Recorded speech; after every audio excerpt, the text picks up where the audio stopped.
In Job 5, 6, and 7, Eliphaz continues his response to Job. I want to remind you that your presence, E-N-C-E,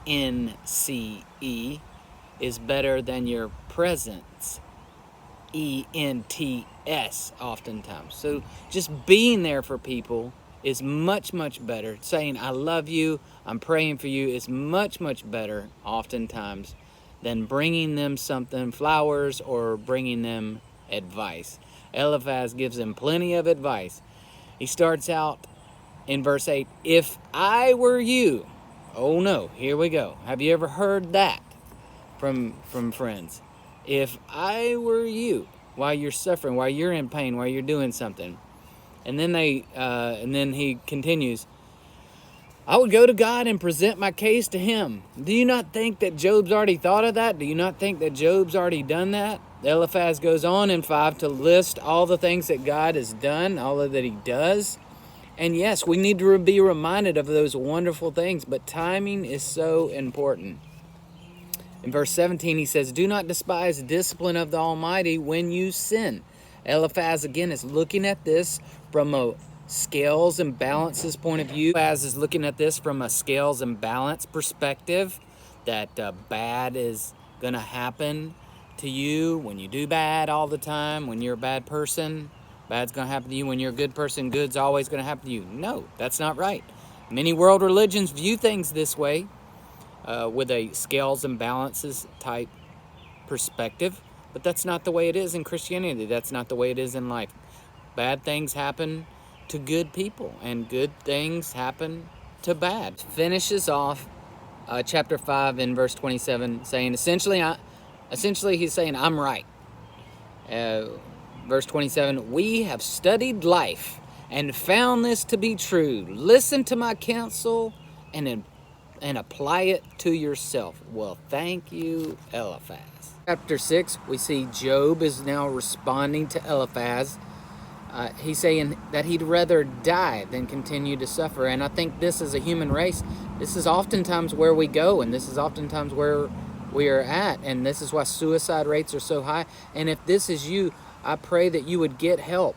There's no shame in talking to someone, a counselor. Oftentimes, counseling in a insurance situation is very, very inexpensive. You can always go to a pastor. That's free advice. You don't wait until your leg is broken to go to a doctor for the first time. You don't wait till your teeth are falling out to go see a dentist. You have regular appointments, and you have regular routines with doctors and dentists and other healthcare. So mental health is vitally important. Get it?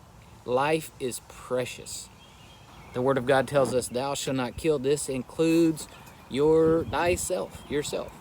Verse 10, it says, despite the pain, I have not denied the words of the Holy One. That's Job speaking.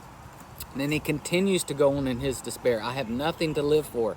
Verse 14, he's telling Eliphaz, you should be kind to a fading friend. Yeah, absolutely. Compassion and love go a lot further than advice with someone suffering. Verse 22, you too have given no help. Talking to Eliphaz again. Stop assuming my guilt. Now, Job led a blameless life. He followed God as best he knew how. This was the time of Abraham, before the law, before the priest came along. He was just following God the best he knew how, and he wasn't sinless, but he did follow God the best he knew how with what he was given. 7, Job continues to point out his physical, mental, emotional, and spiritual condition. He says Job was caught up in his own despair. He was complaining, God, remember that my life is but a breath. I will never feel happiness again. And my dad gave me some great advice when I was a kid. He goes, no matter how good life is, it will always get worse. And no matter how good life is, it will always get better. So don't wallow in your despair. Continue to move forward. Continue to seek God. Verse 15, I would rather be strangled, rather die than suffer like this. And again, this goes back to the human condition. This is where we oftentimes go. But know This too shall pass. We have to know that God does see everything, as it's mentioned in Job here. God sees everything, but He doesn't watch us to suffer or squirm. He looks at us with love and compassion, molding us to be more like Him if we allow it. In my life personally, I've had struggles. I've lost a daughter about 11 years ago in 2009, and had someone come up and compare a parent-teacher conference gone bad to the loss of my daughter. And years later, my pastor at the time said, go to someone in this congregation and tell them that you forgive them for things that they have wronged you. I had to go to this lady and point this out.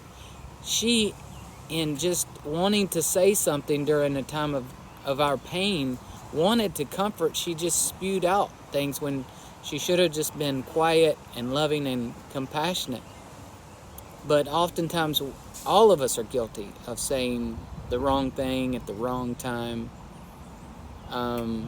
which often can just be met with, I love you, I'm praying for you. God bless you. If this has been a blessing to you, like, subscribe, and share. Pray for our nation. Pray for the George Floyd family.